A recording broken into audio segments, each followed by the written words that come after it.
भारतीय वायुसेना के इतिहास का एक अहम अध्याय आज समाप्त हुआ। भारतीय वायुसेना की रीढ़ कहा जाने वाला MiG-21 एयरक्राफ्ट शुक्रवार को रिटायर हो गया। चंडीगढ़ एयरबेस में फाइटर जेट को विदाई दी गई। MiG-21 फाइटर जेट को विदाई के दौरान वाटरगन सैल्यूट दिया गया। आज से विमान की सेवाएं आधिकारिक तौर पर खत्म हो गई है। विदाई समारोह में एयरफोर्स चीफ AP सिंह ने 23 स्क्वाड्रन के 6 जेट के साथ आखिरी उड़ान भरी। MiG-21 के रिटायरमेंट समारोह में रक्षा मंत्री Rajnath Singh, CDS general Anil Chauhan, COAS general Upendra Dwivedi और एडमिरल दिनेश त्रिपाठी समेत रक्षा मंत्रालय के कई अधिकारी शामिल हुए। 63 साल तक सेवा देने वाला यह विमान भारतीय रक्षा की ताकत का प्रतीक रहा।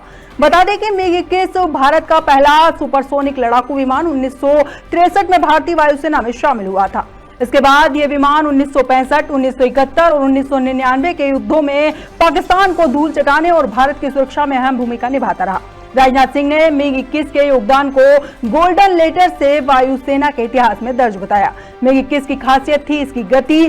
2200 किलोमीटर प्रति घंटे तक, 17,500 मीटर की ऊंचाई तक उड़ान भरने की क्षमता और हवा से हवा तथा हवा से जमीन पर मार करने वाली मिसाइलों से लैस होना।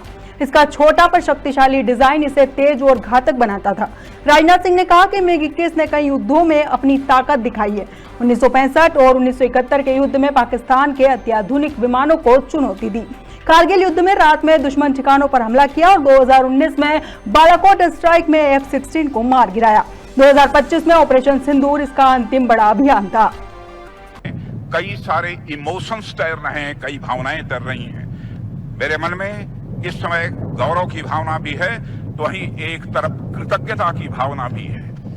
साथियों, आज जब हम MiG-21 को इसकी ऑपरेशनल जर्नी से विदाई दे रहे हैं, तो मुझे लगता है हम एक ऐसे अध्याय को विदा करने जा रहे हैं जो न केवल इंडियन एयर फोर्स के इतिहास में, बल्कि हमारी पूरी मिलिट्री एविएशन की जर्नी में गोल्डन लेटर्स में लिखा जाएगा। MiG-21 केवल एक एयरक्राफ्ट या मशीन भर ही नहीं है, बल्कि यह भारत और रशिया के बीच गहरे संबंधों का एक प्रमाण भी है। साथियों, एक तरफ तो मिलिट्री एविएशन का खुद का जो इतिहास है वह अपने आप में इनक्रेडिबल है ही, दूसरी तरफ MiG-21 ने मिलिट्री एविएशन की जर्नी में कई और प्राउड मोमेंट्स यानी गौरव के क्षण जोड़े हैं। दुनिया के मिलिट्री एविएशन के इतिहास में ऐसा कोई फाइटर जेट नहीं हुआ जो इतनी बड़ी संख्या में निर्मित हुआ हो।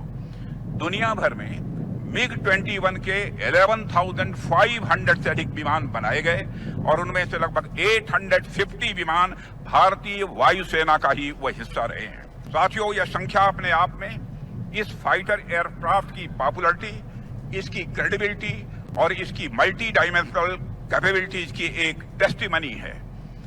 अभी आप लोगों ने देखा कि MiG-21 की फाइनल फ्लाई पास्ट को air chief marshal AP Singh ने स्वयं लीड किया है और यह इस मशीन की क्रेडिबिलिटी और एयर वॉरियर्स के मन में इसके सम्मान को दर्शाता है।